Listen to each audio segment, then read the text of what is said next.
21-1. It's so good to be here with you all. I'm excited for the opportunity to connect with you over the next, hour and a half and discuss a topic that is near and dear to my heart, teamwork, and kind of what that looks like. But before I do that, just want to share a little bit about me personally. Thanks for the bio read. I appreciate that. But more personally, I've had the opportunity to serve in our Air Force for almost a little over 24 years. I'm married to my husband, Will. We've been married almost 17 years. We've got 4 kiddos, 24, 22, 15, and 10. So quite a range. Our oldest daughter is in the Air Force serving at Aviano, Staff Sergeant. Our son is in his final year at the Air Force Academy. I'm super proud of him. He's excited. One day mom's going to have to salute him, which I'm, proud to do here one day. But as I remind him every time I see him, I will never call you sir. And then we've got 15 and 10, so 10th and 5th grade. So our house is really busy. My husband retired from the Air Force in 2015, and I joined the Air Force not necessarily by choice, but my mom twisted my arm. My parents are both retired master sergeants. My dad retired about 2 weeks before I joined, and my mom about a year after. So the Air Force is really all that I've known for most of my life. But that's just a little bit about my story. I'm glad to be here with you all and the opportunity to connect and hope to get to know you all as we kind of go through this. I think I have some other opportunities later in the class to connect with you. This virtual world is challenging. So I do appreciate the cameras being on. And again, please ask questions. Happy to dialogue as we go through this and to connect even outside of this this platform. But before I get started with what I want to talk about, I think it's safe to say that we probably have all been part of a team, and the concepts I'm going to share with you and talk about for the next 30, 45 minutes aren't necessarily new. But what I'd ask for you to do is just think about maybe some of the team experiences you've had throughout your career, what you've seen to be successful, what you've seen that haven't necessarily worked. And really the biggest question is, how do we cultivate teams that people want to be a part of, not necessarily just teams that they're on? So I'll leave you with that. What I'd like to do now is show a video of one of my favorite movies of all time, and then we'll dive in.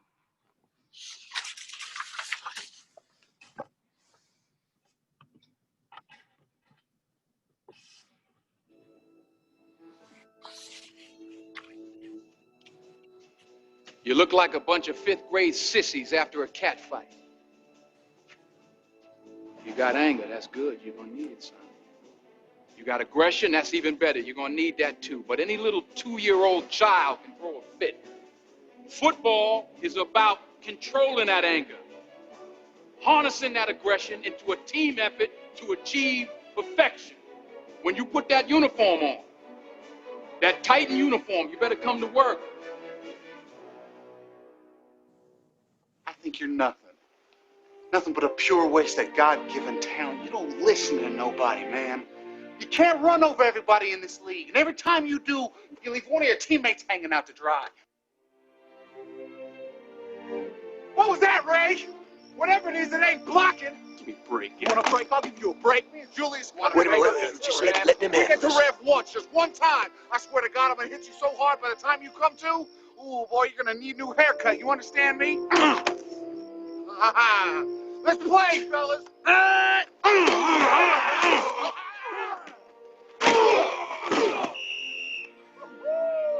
all right, Big Petey? You all right? You really snappy, Campbell. Yeah, I love me a little contact, Petey. This is left side. Strong side. Left side. Strong side. Left side. Strong side. Left side. Left side.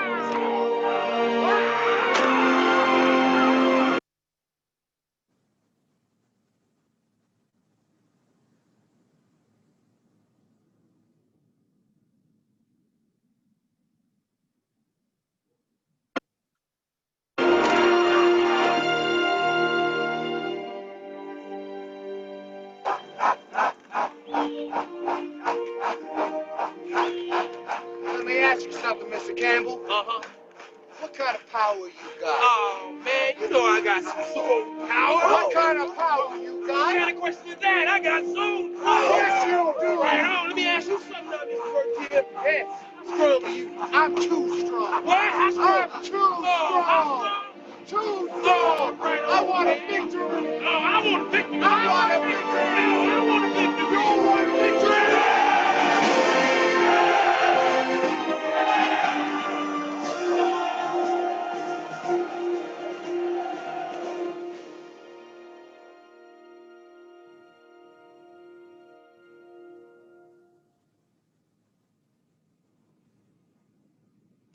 All right.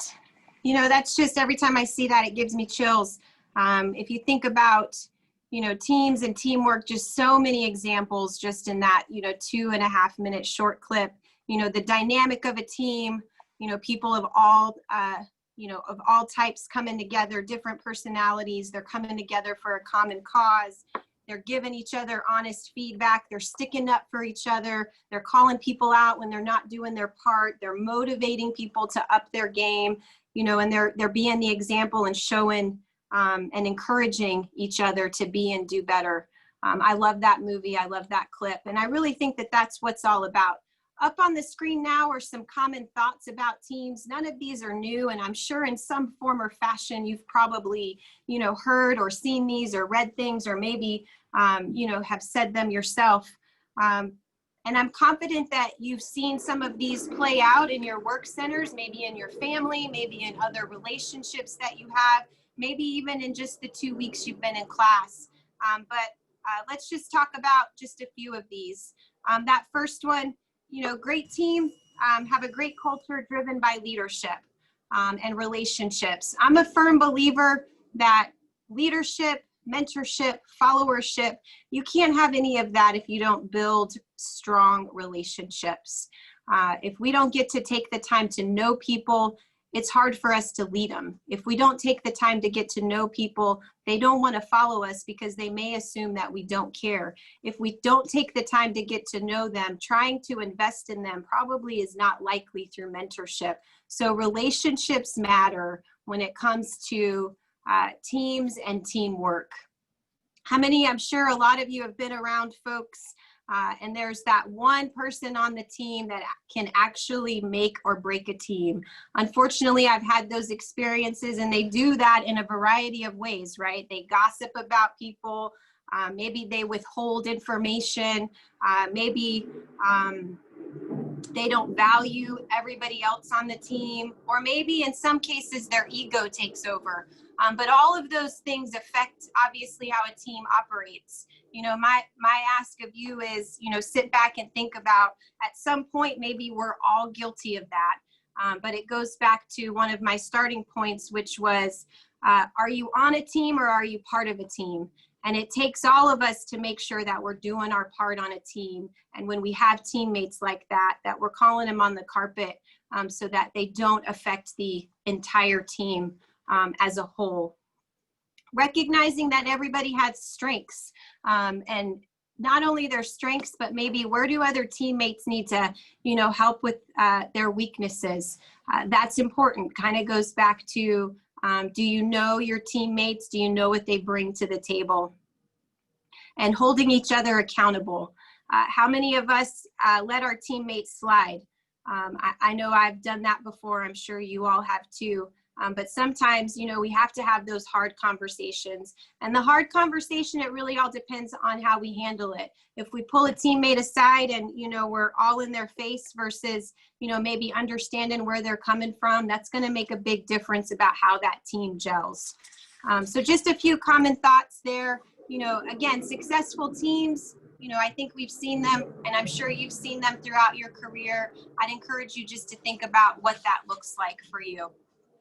Next slide, please. So I've had the opportunity over, you know, 24 years in our Air Force to be a part of some pretty fantastic teams. Up there in the right-hand screen, I'm sure all of us have a picture that looks like that. That's my BMT picture. If you can find me in that photo, I'll send a coin to whoever's the first person to do that. But, you know, 24 years ago when I was sitting in BMT, didn't really have an idea. I didn't really play a lot of sports in school. I kind of knew what the concept of a team was, but 24 years removed from that, the things I'm going to talk about here in a minute so play true to the success of that team. Folks coming from all over the globe to come together for a common cause and a common purpose. And it took all of us to get through those 6 weeks. That picture there on the right-hand corner, that's the team I was part of. I had an opportunity to serve as the command chief at the 100th Air Refueling Wing, the Bloody 100th there at RAF Mildenhall. That particular team's special to me because that was the first time my husband and I, for him as a not having the uniform on, where we had more of a command team along with our spouses. So very special to me there. And then this past year, prior to me taking this job, I had the privilege to serve on Team 18. So serving as Chief Master Sergeant of the Air Force Wrights, Special Assistant and Senior Executive. And very special team there. I think we have all seen, you know, some of the incredible things that Chief Wright did for our Air Force over the past 4 years. But that team in particular holds a special place in my heart. You'll see how high ranked that team was. And that was probably the first time where I had come into a team environment that was already established. Most of those folks had been there for the 2.5, 3 years already. And I came in for the last year. So having to join a team that was already established definitely brings a different set of challenges. That smaller picture up on the top, that's my current boss. And so here at 19th Air Force, relationships matter. So back in 2014, General Wills and I were stationed together at Incirlik Air Base. He was the wing commander at the time. I served as his military personnel flight superintendent. And you know, you just go to work and do your thing every day. And when this opportunity came up, he reached out to ask me to join his team. And then probably the most important team in my life is that bottom left right-hand corner. That's Team Rogers. That's my husband and kiddos. And I think all the things I'm going to talk about next apply not only to our professional lives, but also our personal lives. It takes, you know, commitment. It takes sacrifice to do what we do every day. And I wouldn't be here with you all if it wasn't for that group of folks in that photo. All right, next slide. So pretty easy concept here. And I'm sure none of you are going to be surprised by this, but when I think about team, these are the 4 attributes that are important to me. And that I have found as I reflect on what good teams have looked like, what bad teams have looked like, what have really been the deal breakers in my experience, either inheriting a team, joining a team, building a team from scratch. These 4 things I truly believe is what allows that team to be successful. And if we can hone in on these 4 things, I think you can move mountains. So obviously the first thing is trust. And do you trust your teammates, and do your teammates trust you? If you can't answer that question, then maybe that's something you've got to sit down and figure out why. And I think all of us know that it's our actions that determine whether or not people trust us, not necessarily our words. So, you know, how do you care for people? How do you show that? How do you show up for them? What do you do in the tough times? What do you do in the good times? All of those things really matter when it comes to building trust with people. The next one there is excellence. And I'm not really talking about, you know, perfection here. And really it's, are you showing up? Do you know where you fit? Are you committed? And on those days that maybe you're having a bad day, are you sharing that with your teammates? I've had folks that I've worked with and for, and that have worked for me, that, you know, you get to know them so well that maybe just by looking at them, you can figure out that something's not right. And so how are we cultivating that? The third one there is attitude. Are you a negative Nancy or are you a positive Polly? You really got to pick a side. I've worked with people that everything that comes out of their mouth is negative and it just brings the dynamic of the group down. So how do you work through that? How do you encourage people? And I'm not saying that, you know, you got to walk around and not deal with some of the other things that are going on, but how we view situations, how we work through that, we're able to control all of that. So how are we cultivating that within our team? And then finally, mindset. This growth fixed mindset concept, right? So when you're in situations, are you open to new things? Are you trying new things? Are you afraid of failure? Are you able to find inspiration in other people's success, or is it always about you?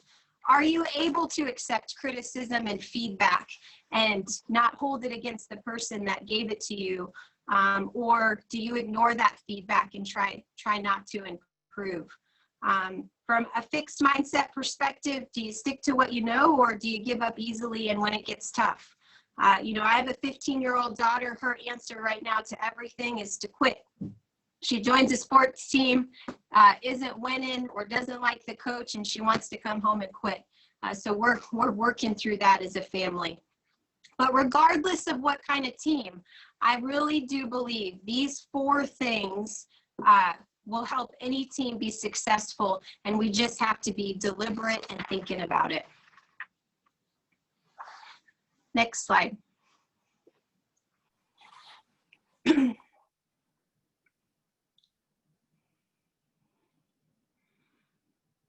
So in my experience, teams that I have been a part of that have not been successful are teams that have a lack of trust, when there's a fear of conflict, when communication has failed, when there's confusion about what the purpose is or what the direction of the organization is going, when we avoid accountability and let things slide, and most importantly, when we focus on self before we focus on the success of the team.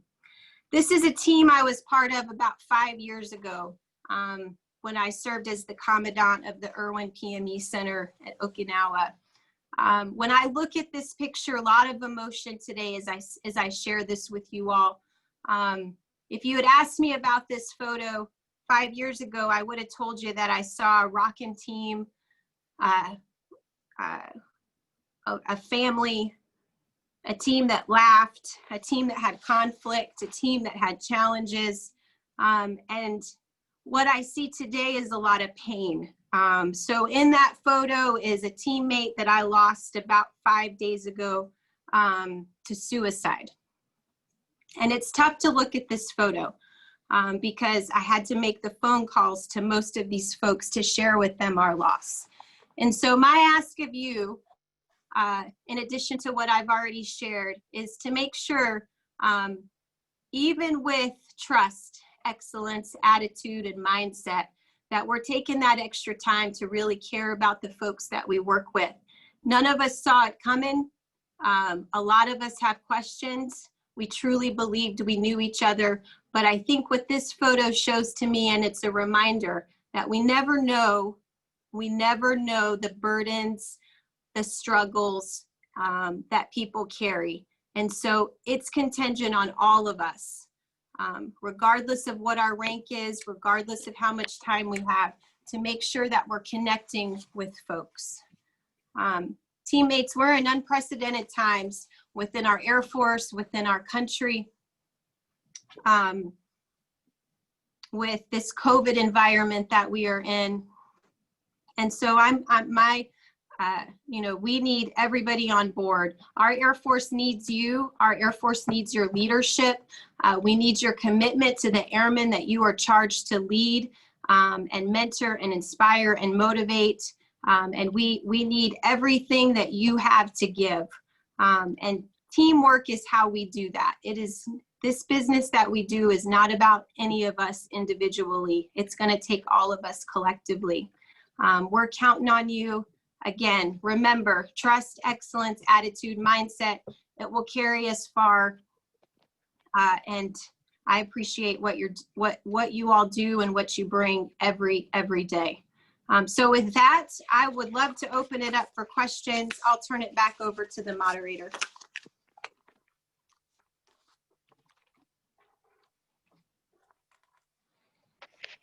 Chief, our first question is from Sergeant Hoagland.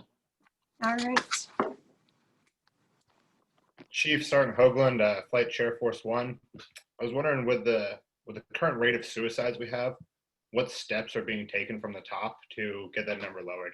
I know it's been a problem for several years now, and I've had friends do it. Yeah, absolutely. You know, the last year I spent at the Pentagon, obviously lots of discussion about this. We had the resiliency tactical pause that happened, you know, last July. You know, I think a lot of people walked away with that was kind of a one and done type of thing. We talked about it and everybody kind of went on their merry way. Lots of discussion about mental health providers. Do we have enough? How can we reach out into the communities? You know, those conversations are happening. Some of our hands are tied as far as resources. So I don't really have a good answer. Everybody across the board is struggling with how do we get through this and how do we make suicide not the answer? And it's really going to take all of us understanding our folks. Again, you know, I've struggled this week with, you know, I thought I understood my folks and thought I was available. And unfortunately, the result, you know, of losing a teammate happened. So I don't have the answers. There are all sorts of folks thinking about it, talking about it. So I'm not quite certain.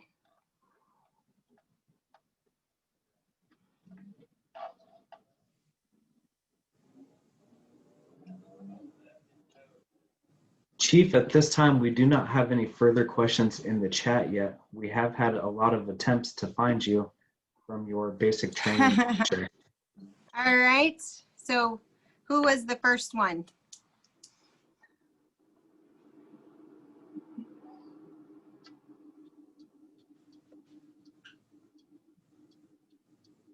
We had one from, I can only see the first name, from Arthur. Okay. That's me, ma'am. Texon Hubbard, Flight 7. Cool. I said, I believe you are the bottom row, second one from the right. Bottom row. Oh, I'm sorry. One. I'm sorry. Second one from the right of the flag, the center of the flag. Second one from the right of the flag, bottom row. No, that's not it. Thank you, ma'am. All right. All right, Chief, we do have another question that came in from Sergeant Okay. Racco. Go ahead, Sergeant Racco. Sorry, tech issues. Do you think the Air Force will ever actually put more money into developing the people rather than the technology? It seems 90% of our problems are more people related than technology. Yeah. I think we will eventually get there. I know Chief Bass, you know, her 3 priorities, people, culture, and readiness. I think I said that wrong. People, readiness, culture. Her and her team are definitely looking at all of the people programs that we have in our Air Force right now. One of her other big focus areas is development. And how are we developing the force? What does PME look like? Do we have those at the right time points? What other things can we do locally? How can we better take care of airmen and their families? So there are lots of initiatives being looked at and considered. As she gets more into the seat, I think we'll start seeing some of that roll out, but she's definitely focused on that. Yeah, Steve, I just know it's frustrating sitting at our level, seeing our troops have issues that they have, regardless if it's mental health, resiliency, all that fun jazz. But we can't always have the availability or funding for that, but we have 35 billion we can throw into an aircraft that took 20 years to develop. Yeah. I do have a question for the group. So I've been on the road traveling. Some feedback I've received with regards to Military One Source is that we have airmen that are calling to seek help and their services aren't available. I'd be interested to know if anybody in the class has experienced that or heard of that.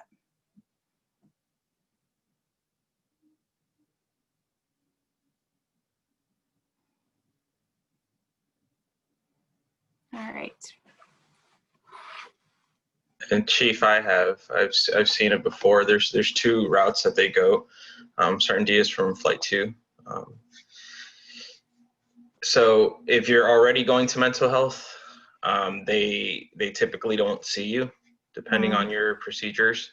And I found that they actually give you a listing of providers that are like, I would say pro bono. I don't have the website on me right now, but so they have, referred people off base in that sense, or out of Military One Source. Okay. All right. Thanks for that feedback. I appreciate it. Chief, we have another question from Sergeant Ramirez. Ma'am, Tech Sergeant Ramirez, 944th ANXS from the Air Force Reserves with Flight 16 at Luke Air Force Base. I just had a question related to our team readings. It's what do you think is your best way to enhance team performance and why? Best way to enhance team performance? Yes, ma'am. All right. So for me, what I think has worked is obviously understanding what everybody's doing, being able to eliminate single points of failure and silos, being able to cross flow folks into different jobs. So that way when people are unable to come to the office for whatever reason that may be, they're not feeling guilty about not being there, and there's somebody else that can, fill in the gap for them. Another piece of that is, team building activities, getting away from the office as much as you can do that, finding creative ways to connect, getting to know people on a personal level. For me, in places that I've worked in, teams that I've built, that has always helped, because then people they tend to walk away with, we really care about each other and are willing to perform and willing to commit, even when days may be long or we've got to sacrifice some family time, or maybe I got to come in on the weekend. Thank you. Thanks for the question.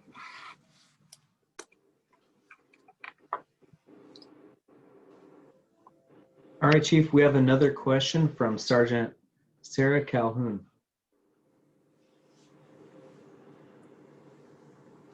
Good afternoon, Chief. Hi. I'm Sergeant Sarah Calhoun. I'm an enlisted recruiter here in Reston, Louisiana. And I am prepping Predator Flight 3 today. My question has to do with the MyVector platform and mentorship. I know it's relatively new in the big scheme of Air Force, and they continue to expand on it and kind of have events that are available, but it feels like it's not a very well-known thing, and it's not very pushed. And I'm wondering what bigger Air Force, and especially kind of from the top down, is doing to aid in that mentorship. I think of all of us in here being ready for Master Sergeant or trying to get there and pin that on, and how beneficial it could be to have leadership from completely outside of just the parameters of your own chain of command. So I was wondering what your thought is on that. Yeah. So I've used MyVector. It's definitely not a user-friendly system, and it's more of a push system versus a pull system. So, I get I would say, various requests from people that I don't know to be their mentor. I typically have ended up coming out of my vector and just using email or some other platforms to connect because that system just isn't very user friendly. I'm not quite certain what the Air Force as a whole is going to do with my vector, but I wrote that down. Let me call over to some folks that I know and see if I can get you a better answer. Do you think the platform's user friendly?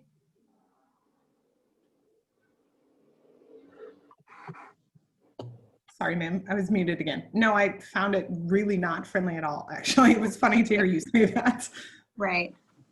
Okay. Nope. I made a note, and I'll shoot your cadre some feedback on that.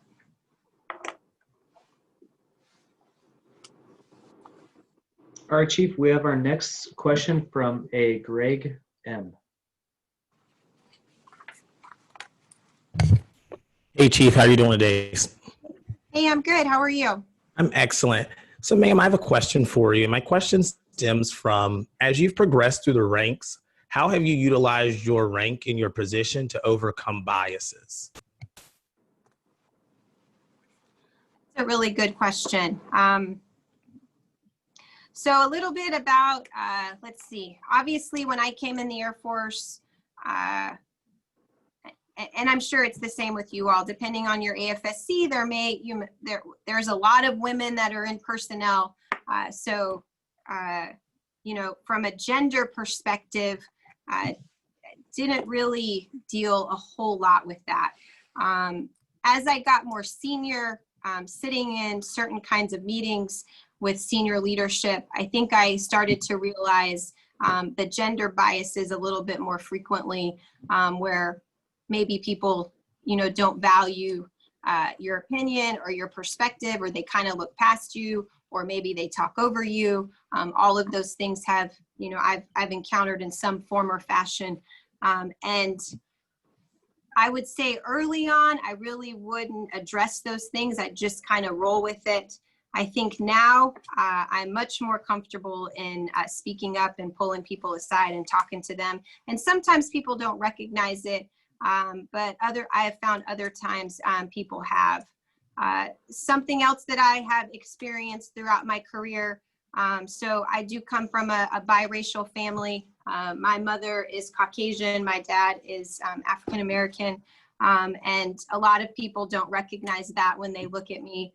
And so I have found myself in situations where people have made comments or disparaging things, and have had to work through that and call people aside and talk to them about things that they've said. Here recently, my husband and I, not here in Texas, but while we were in DC, we're out and about, and had to deal with some not so nice things being thrown our way.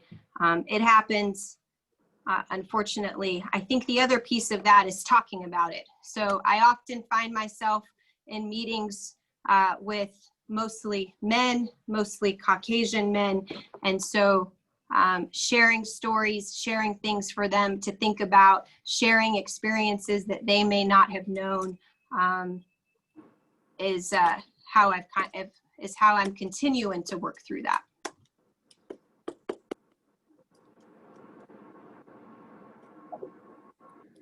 All right, thank you, Chief. Our next question is from Sergeant Anderson. How you doing, Chief? Tech Sergeant Anderson with Flight 5 out of Tinker Air Force Base, crew chief by trade. Nice to see you again. I was in ALS at Kadena. Nice. Sergeant Guzman was my instructor, so good to see you're moving up, doing great things. I just had a quick question. Do you think we as an Air Force will implement some more of those tactical down day events? This is something that was really beneficial as far as my unit goes. It kind of got everybody to stop and take a good look at our surroundings and not get distracted by the hustle and bustle of maintaining aircraft and things like that. And we as a flight kind of realized like, hey, we really have some issues here. And kind of thought, it gave us a different perspective on how to attack certain things and what we were doing wrong that we were unaware of. Right. And, you know, frontline supervisors, leadership, and that sorts of thing. One thing that we definitely took away from that was that the airmen thought it was extremely beneficial, and they wanted to do it kind of, you know, as a once a quarter thing, sit down with everybody in the flight or the squadron or whatever the case, and kind of talk things out and see, you know, how we can improve things. Yeah. So, you know, after that resiliency tactical pause came out, lots of discussion out at the half about should the Air Force dictate down, hey, wings, groups, squadrons should do this quarterly, monthly, and all those, and you know, what should that schedule look like? The resounding feedback was that the upper echelons of the Air Force should not have to put out an order for wings, groups, squadrons to take a down day or to take a pause and have those discussions. So from higher Air Force, I don't think we will see anything, but I would encourage you to have those conversations with your local leadership to do those things locally. Thank you, Chief. Appreciate it. Absolutely. Thanks for the question. Our next question is from Sergeant Ray. What's going on, Chief Rogers? Sergeant Ray. Sorry, go ahead. No, good to hear from you. Thank you. Altus Air Force Base, 97 CES structures, Flight 20, the best flight. Anyways, I just wanted to ask you real quick what you see as the biggest changes coming to the Air Force within the next year and how that's going to impact us as NCOs. Thank you. Yeah, thanks. No, I appreciate the question. So obviously, you know, we all know we had a new Chief of Staff take over this summer. So General Brown, I'm hoping that you all have seen his Accelerate Change or Lose document that was released to the force. He has 3 orders that came out of that: airmen, bureaucracy, competitiveness, and design implementation. So obviously the first order, airmen focused. How are we creating airmen that can work in the 21st century? How are we taking care of them and their families? What additional training and development can we provide them? Bureaucracy, really at the Pentagon half level, trying to break through some of that tape. Why does it take so long to get things done? Competitiveness, how are we compared? And when we're looking at our near peer competitors, China and Russia, are we ready for that fight? Lots of discussion about that, and how are we training airmen today to understand what that Russia-China near peer competitor fight looks like. And then design implementation, do we have the structure of the Air Force correct? Do we have enough MAGCOMs? Do we have too many MAGCOMs? Do we have wings assigned to where they need to be? So the half right now is looking at all 4 of those orders. I think we will see some changes coming ahead for that, along with making some decisions on, are there certain platforms that need to be cut? We're likely headed towards some even more fiscal restraints. So we're going to have to make some hard decisions moving forward on some of the major platforms that we have.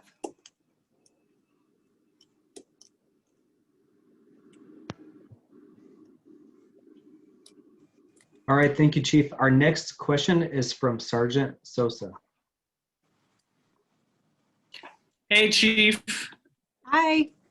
I'm Sergeant Sousa from out at Dyess Air Force Base, Texas, Flight 19.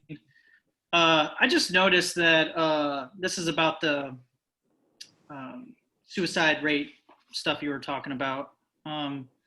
I noticed that people might not reach out to mental health due to it possibly impacting their career and affecting opportunities. Is there a way that we can implement something that can alleviate or partially alleviate that issue?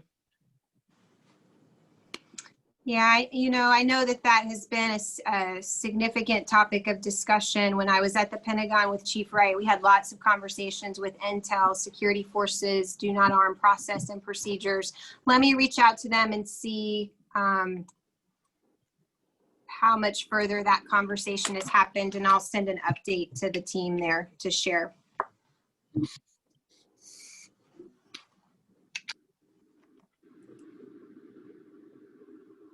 Chief, we do have some more answers to your questions that I'll push out. Okay. We have one from Sergeant Haskins. Okay. If you'd like to share, Sergeant Haskins, and then Sergeant Barry, if you would like to share. Technical Sergeant Haskins, Flight 15 out of Nellis Air Force Base. Hi. I wanted to speak on your military one source question. Yes. So I personally went and got some help earlier this year, around the time COVID first kicked off. Mm-hmm. They were very helpful, as well as the MFLACs. For anyone out there that needs to seek help, mental health didn't have any adverse effects on my career. Need help, get it. I feel tons better. That's my answer to your question. No, I appreciate that. Thank you. And thanks for sharing.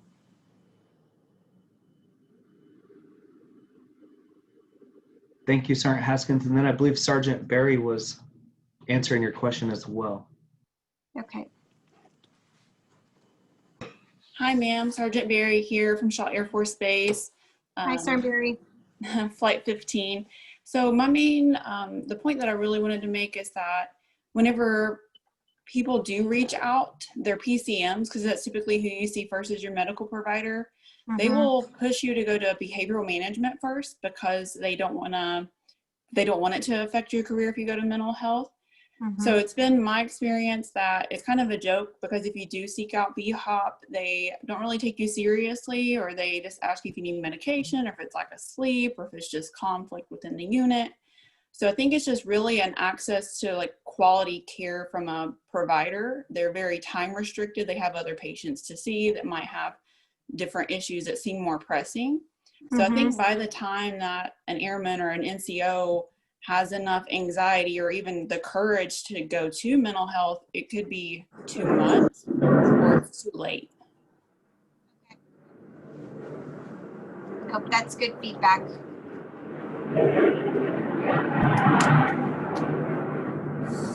Thanks, Sergeant Barry. I appreciate that. I wrote that down.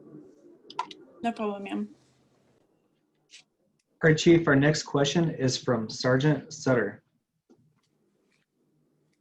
Hey, Chief, Sergeant Sutter from Flight 2. COVID-19 has put many AFCs on a remote working schedule. Do you think this will be a new normal going forward, even if COVID-19 sticks around? And do you possibly know what senior leadership's opinions are on working from home or remote work, and what's your opinions?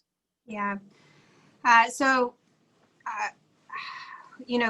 There's a lot of unknown with COVID right now. I would say at least until there's a vaccine available. And then even when that vaccine comes out, how is that going to affect people? I think we will see some type of remote working for at least the foreseeable future. I know at the Pentagon, lots of encouragement for folks to continue to telework, but we're also starting to have this discussion about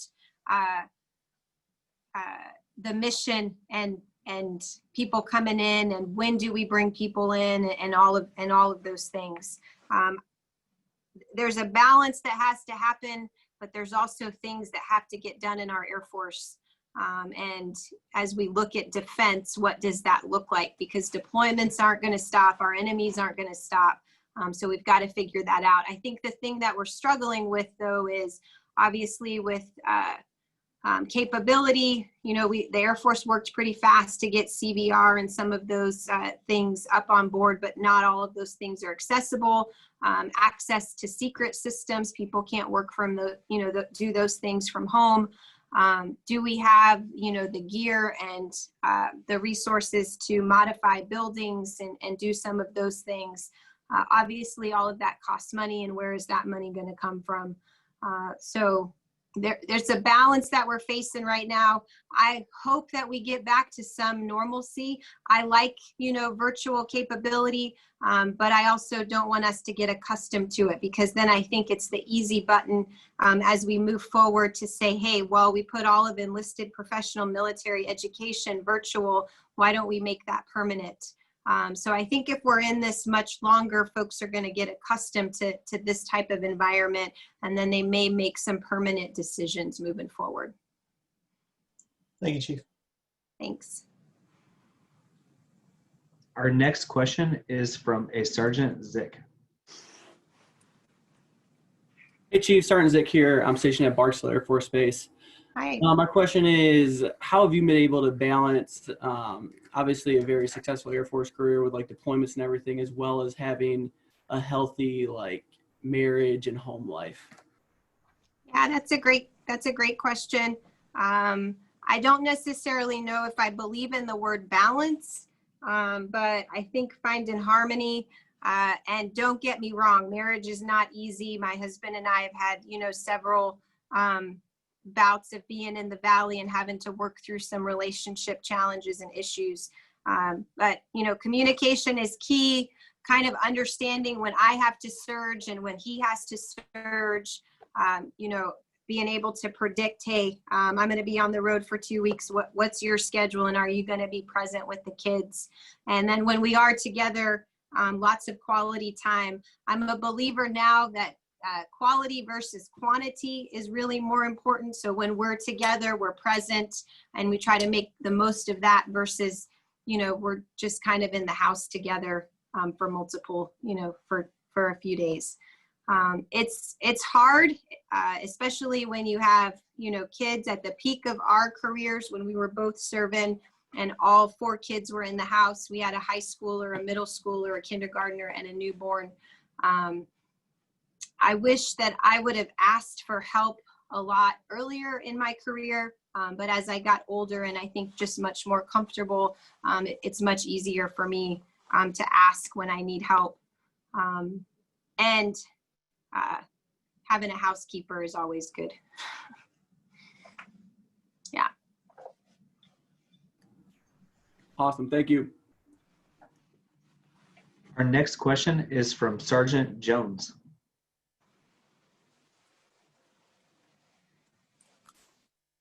Hey, Chief, how's it going? This is Sergeant Jones. I'm assigned to Shepherd Air Force Base at the 80th Flying Training Wing. Okay. Yes, ma'am. So I just had a quick question just about toxic leadership. And we've all been in long enough where we've had, at least for the enlisted side, a time or two where there's been like a toxic member in a leadership role. My airmen a lot, and I think a lot of that goes towards that depression, anxiety, not wanting to come into work. Has there been any conversations of like potentially highlighting these individuals that are in these roles, where they can potentially get some constructive feedback, some additional help, that maybe they have their blinders on and they don't know how they're coming across, to get them that help to realize what they're doing and or making them accountable and not putting them in these said leadership roles? I know it's like, as far as a team, it's like everybody's in the team together, and a lot of the times with the toxic trait, it seems like it's that individual and everybody else. Has there been any like conversation about ways we can basically expedite a way to make it where leadership can know how the airmen feel about their enlisted leaders? So there's been discussion, at least with the chiefs. I can't say that it's been discussed with the lower ranks about doing 360 evaluations. So I'm not for sure if everybody's tracking on what that looks like. But at some point, most of the chiefs get a 360 evaluation where there's a survey that goes to superiors that they've worked for, their peers, and then folks that have worked for them. And then there's a series of questions that they evaluate on themselves. So there's discussion about doing that across the board for all chiefs. But I have not heard how that would filter down. If it's a 360, I do know as they're looking at the evaluation, system and potential overhauls, what kind of feedback mechanism that we can put in place to identify toxic behavior. I think when I hear the word toxic, though, everybody has a different definition of what they personally consider toxic. So I think we've got to be careful on how we use that word and in what context, and understand that there's different things that I may consider toxic that you may not. And so there is discussion about, poor and bad leadership and what does right look like. I think we'll see some of that play out in some feedback changes that potentially are coming down the line. Thank you, Chief. All right, our next question is from Sergeant Anderson. I accidentally skipped you earlier. Go ahead. Hey, Chief. Sergeant Anderson, 6th Special Operations Squadron, CAA TAC-P Flight 20. Do you think there will ever be a Air Force-wide push to enact a POTF-style program for the rest of the Air Force and kind of adopt the humans are more important than hardware concept that Special Operations Forces has? Mm-hmm. Yeah, so very familiar with the Preservation of the Force and Family program. The Air Force has looked at establishing a similar program called True North, and there's actually some bases that are testing that concept now to see if it can be expanded across the force. Obviously, some challenges with that, resourcing challenges. Do we have the people to support those if we were to put those at every base? I happened to just be at Luke Air Force Base a few weeks ago. Something that they've done, they did locally was stood up a base operational support team, what they're calling BOSS-T, that consists of psychologists, psychiatrists, a physical therapist, and I think a nutritionist, and they're embedding them into their units for 6 months at a time. And then rotating squadrons, and they're seeing a lot of positive feedback from those. I have found that a lot of bases are adopting and doing things more locally versus waiting for this True North program to spread across the force. Thank you, Chief. Absolutely. Our next question is from Sergeant Velez. Hello, Chief. This is Sergeant Velez Ojeda from Nellis Air Force Base, 57 months, Flight 1, Team Chair Force 1. So I'm also, just a little off topic for my question, I'm also a proponent of mental health. I've sought it several times throughout my career, both at Aviano, also while I was deployed, and definitely got the help that I needed.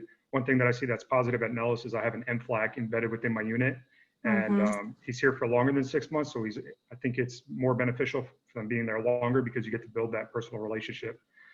My question is, what would you consider the most important NCOA takeaway that you would like to see implemented or used more when we airmen return from PME? And when we do return, how can we break through the barriers created by some of those who hold higher positions or have been in longer that are resistant to cultural change or change in general? I think the biggest takeaway I'd ask for you all as you graduate in a few weeks is to understand the power of the NCO Corps and really what it is that you bring.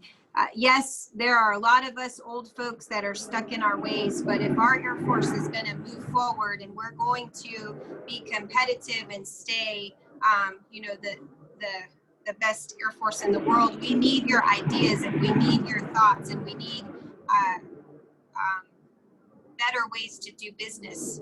And you all are that group that are going to help us get that, move that ball forward. So what I would encourage you to do is, identify problems, yes, and that's great, but, coming up with solutions, presenting those and articulating those to your leadership, that's what we need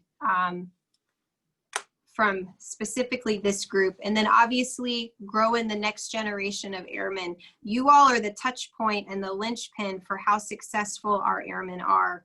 And, from the smallest contact, that really matters. And you have the opportunity to influence airmen for the good or for the bad. And so we need you all in when it comes to that. Thank you, Chief. Thanks. Chief, our next question is from Sergeant Devine. Hey, Chief. Technical Sergeant Devine here, Flight 3, Luke Air Force Base. So there are endless issues and burdens that an individual can go through, and the Air Force can basically attempt to lessen the impact of every potential burden by expanding programs and resources. But can we do too much of this to the point where we're taking the sacrifice out of serving? I'm just wondering if there's like a limit, I guess. You know, that's an interesting thought. I can't say I'd really thought about that. You know, every time we lose an airman, it's a detriment to, you know, what we do and the service that we provide. And so I think it's important that we, you know, continue down. How do we make this right? How do we improve this so that, you know, civilians still want to, you know, join our military? It's a contingent on us to figure out how we do this. Understanding that suicide and mental health isn't, you know, just confined to the military, but once we ask people, or once they commit to our service and they commit to our core values, then I think we collectively have an obligation to make sure that they're taken care of. Awesome. Thank you. Thank you, Chief. Our next question is from Sergeant Tao. Chief Rogers, Sergeant Tao, Flight 3. I'm from Charleston Air Force Base. How you doing? Hey, I'm good. How are you? I'm good. Just want to know what your leadership philosophy is, and has it changed throughout the years as you progress through the senior NCO ranks? How do you influence your members to become effective leaders? Yeah, absolutely. So, you know, I would definitely offer to you, my leadership philosophy has evolved as, you know, as I have progressed through the ranks, as I've evolved through my personal life, as my kids have gotten older. I think what grounds me and sticks to me now, and the three principles that I like to live by and lead by, are family, excellence, and grace.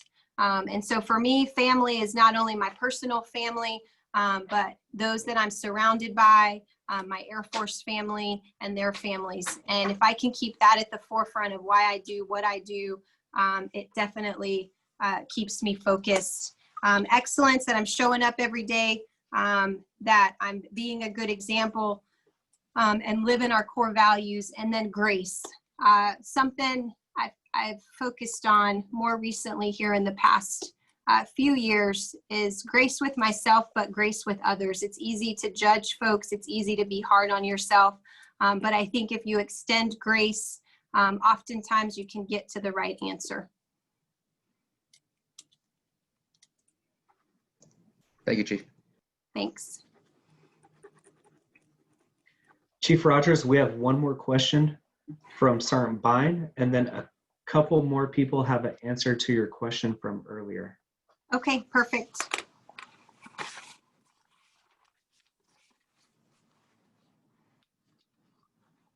Hi, Chief. Sorry about that. Can I mute myself? Chief, I'm a Guards member, and sorry, Test Sergeant Bine, 104th Intel Squadron from Camp Murray, Washington. Flight 15, the Liddy Committee. As a Guard member, it was a real challenge for me to get into NCOA in residence. It took me a couple of years, and I know it's something that's discouraged a lot of my peers. They've resorted to the online course and missed out on a lot of the key valuable exchange between teammates, in courses, instructors, and guest speakers. Do you see more openings or options for the Guard and Reserve members to attend NCOA through the virtual learning platform? So what I would share is I definitely think it's opening the discussion. During my time at the Pentagon, I know Chief Wright, Chief Anderson, Chief White spent a lot of time discussing professional military education for our Guard and Reserve, and what that looks like going forward. I think we've proven that we can do online in residence, as you all are currently sitting in it. What does that look like moving forward? Are we going to go to some hybrid kind of platform? Those discussions are happening. And, you know, there is interest, but there's also resourcing and instructors that come with that as well. And I would say we're not going to get any more people to do that. So trying to find creative ways to help fill that void for our Guard and Reserve is key. Thank you, Chief. Thanks. All right, Sergeant Koshel, would you like to share your feedback? Yes, appreciate it. Good afternoon, Chief. My name is Sergeant Koshel. I'm with Flight 19. I'm stationed at Shepherd Air Force Base. I wanted to give you some feedback on the question you posed earlier on military one source, and you wanted to get some feedback on that. So I do have direct experience with that, as well as some indirect experience through a couple of friends and then a couple of airmen of mine who have gone through that process. As a technical training instructor, I deal with airmen in training all the time, and quite a few of them are going through difficult processes at home as well as here in technical training, and they need somebody to go to talk to, and not all of them are comfortable talking to the chain of command. So military one source is one of those options that they all hear about. Unfortunately, what a lot of people don't understand or know about military one source before they go into it is that your records for everything from military one source, those are all passed on to your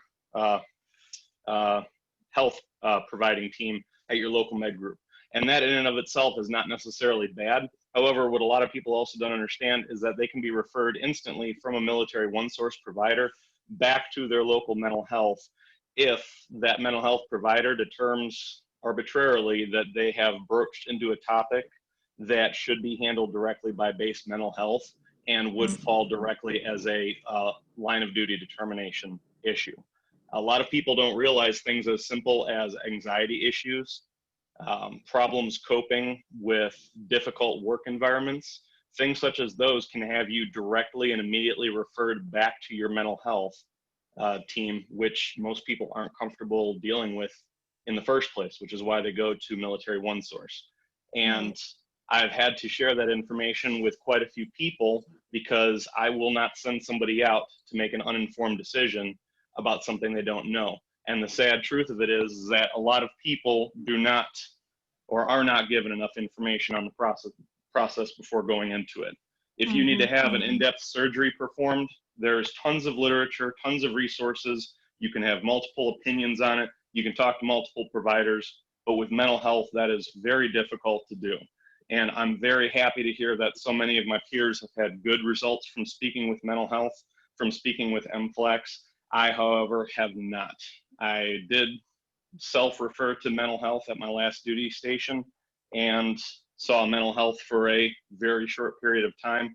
And that time did come back to haunt me when I was going through a retraining process.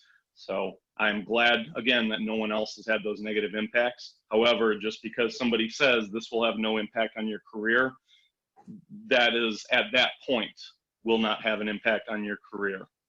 And I'm not sure if you're familiar with, there was a Department of Defense task force initiated in 2006 to run into 2007. It was led by the U.S. Army Surgeon General. At the time, it was Lieutenant General Kiley. One of the outcomes of that task force was the overwhelming response that a lot of people are not willing to seek help because of the impression that it will give on the unit and the impression that things will have an impact on their career, not necessarily the fact that it will. So I was just curious if that is something, I challenge my leadership. Is there anything that is looking to be done about that, or maintain status quo on that? But that was my feedback, ma'am. Thank you. Thank you. I appreciate that. You shared things I was not aware of. Thanks.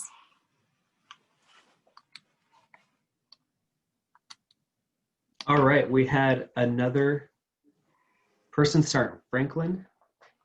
You are up. Hello, Chief. Sergeant Franklin, Vance Air Force Base, Flight 12. I would just like to follow up on the previous gentleman's mental health story. So I've been trying to retrain to the AFSOC community since 2014. Got to Vance Air Force Base. They told me that due to one visit in 2014, that I was immediately disqualified. Any type of mental health, suicide ideation attempt would immediately disqualify you. Reading into the medical waiver guide, it states that waivers are possible, but there's no real timeline for how far back they will look into say, yes, you've been cleared for a year, 2 years, 3 years.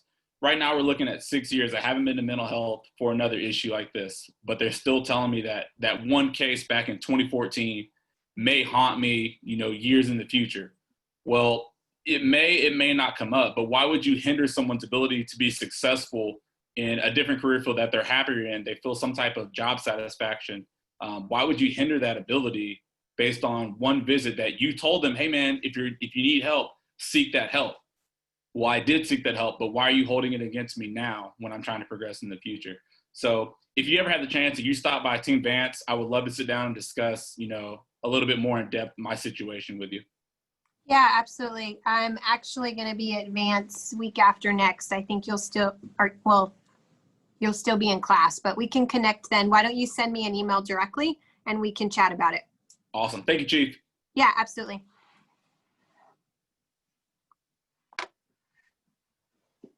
All right, Chief, if we have any other questions, I will forward those questions to you if you do not mind answering them. But other than that, Chief, if you are ready for closing statements. Absolutely. Thanks so much. I appreciate the questions. I appreciate the time. I know it's Friday afternoon. I'm not certain if there's anything after me, but I appreciate all that you guys are doing. I hope that you enjoy your NCO Academy experience. I know that it's virtual, but what you put in it is what you get out of it. If there's anything I can do for you, whether while you're in class or if you're not, look me up on Global, 100% available to you anytime, anywhere, any place. Thanks for what you do. Enjoy your weekend, and I'm sure I'll see you all in a few weeks. Take care. Thank you, Chief Rogers. Thanks. Thank you. Thank you, Chief. Thank you, Chief. Thanks, Chief. Thank you, Chief. Thank you, Chief. Have a great day, man. Thanks, you too. Thank you so Have a much. good night, Chief. ma'am. Chief. Thank you, Bye. Chief. We appreciate it. Thank you, Chief. Thanks. Yelling at her.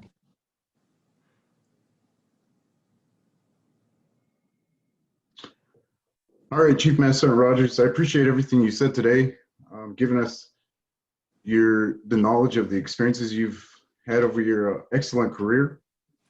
And I would like to put out a challenge for Class 21-1, if this, to translate Chief Rogers' experiences and insight into actionable behaviors, whether it be recognizing the power you have in the NCO tier, the influence you have on our next generational leaders, which are airmen. I challenge you all to implement these actions on Day of Education 23, which is the day after you graduate from this course. Our Air Force will be all the better for it. Again, I can't say enough how much I appreciate you being our mentor for our class, Chief. And at this time, class, take 15 minutes. So I have 14:16 right now. Go back into your classes at 14:30. All right. What do you think about that coming on time? Good And round conversation. out the last of your lesson and take care of your end of week items. Have a good weekend, Class 21-1.